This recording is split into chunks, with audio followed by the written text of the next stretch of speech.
I spoke to Sean Maher from Firefly, Mitch Pileggi from the X-Files, and Allie from Dark Horse Comics. Let's go.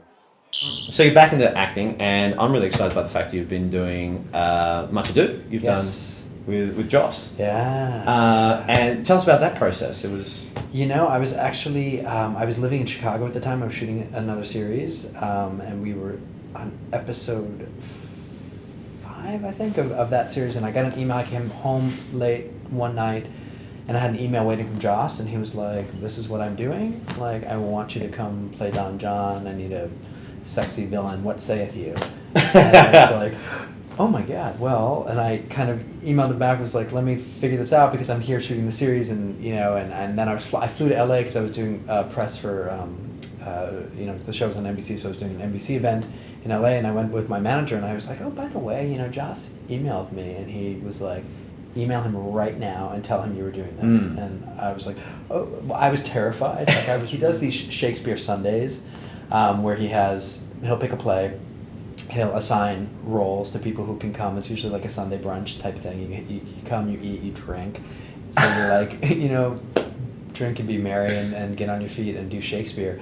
And I never went because I was so scared. But when he asked me to come do the Much Ado, I was terrified, and I was thinking that my manager was going to say, "Well, you know, you're doing the Playboy Club, so you know you can't do this." Yeah. But he was like, "I'll get you out. Like, I'll get you out and let's find dates." So the Playboy Club let me out of the next couple episodes, and then the show got canceled. The first day of rehearsal, I showed up, and Joss opens the door, and he's like, "Sorry about the show." And I was like, "Well, I'm here." They literally couldn't do the show without you. Yeah. That's right. I don't think so.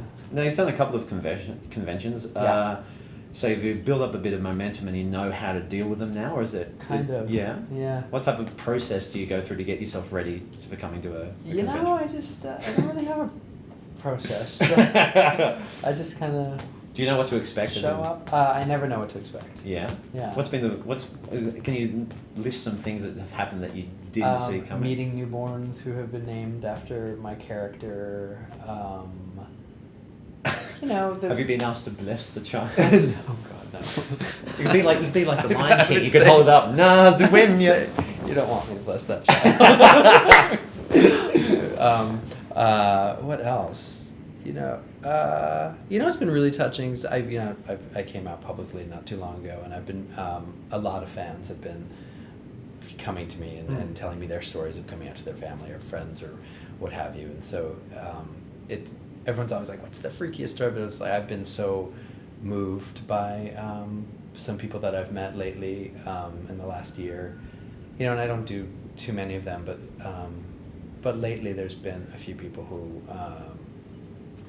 just tell me, which is, you know, my speaking, my story inspired them to do the same. Have you always been interested in comic books? I first got into comics when I was like 12 years old, which used to feel old to me, you know, because you know, I thought comics was something you get into really young. Yeah. But now, as a professional and knowing the industry these days, you know, our young readers are like 15 to 18. Yeah.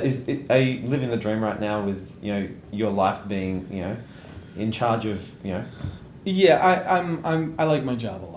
You know, I get to work with really cool people, and I get to be involved in making some cool stuff. Like the coolest thing that happened recently, I'm working with Richard Corbin, who's one of my childhood. And then the way Richard works, like most people, you know, they do layouts, they turn in a couple pages at a time. No, Richard like doesn't tell you when it's coming. Richard, are you going to get it in by this date? It's like no reply, doesn't reply to that email, and then just one day the whole thing shows up, the whole completed 24-page comic, inked and colored, all done, just shows up, and I'm like, ah! and then I've got it all at once to read, like, you know, like a fan. I mean, and that's the thing is, like, for the most part, by the time a comic is done, I'm kind of over it. You know, not really, but like to some degree I'm a little over it because I saw the layouts, I saw the script, I've seen it in all these little bits coming in, and now it's done. It's like, phew, it's done.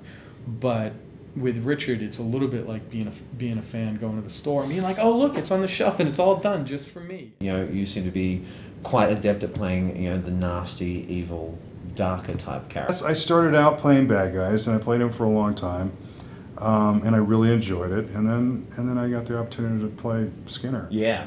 We went to the premiere of the movie, and I took my daughter, and my wife and daughter went with me. And they had kept it a big secret that I was in the movie. Yeah. Nobody was supposed to know that I was in it. So when I came on screen, the audience, I don't want this to sound too egotistical, but it was a trip for me because my daughter's sitting there, and she was like 11 or 12 at the time. Yeah. And when I came on screen, the audience went nuts. Yeah. And I just looked at my daughter. I didn't care about all that. I just looked at my daughter, and her face was just. I was like, okay, this is what makes it all worth it. Excellent. Man. And that was that made everything worth it. She's a huge Supernatural fan. Because she's got a huge crush on Jared.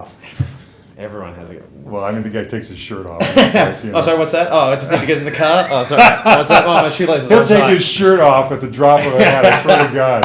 I was changing. I was up there doing the show. My wife and daughter were there on the set.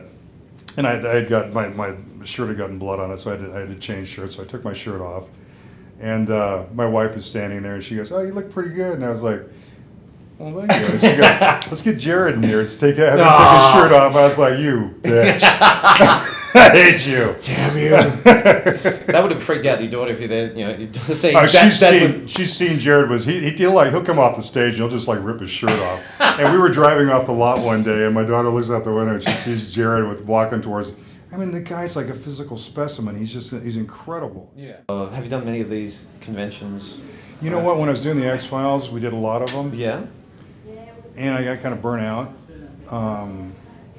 because we were doing a lot of them. Yeah. Just constantly traveling. It was all over the world, and so I stopped doing them for a while, and then at one, I guess about 4 or 5 years ago, I started getting, people were asking me, and I said, okay, well, this is how much I want. And they were like, no, I don't think so. But now they've come back, and they're coming up with, and it's not just about the money. It's just, it's like the fans are, that's why we're here.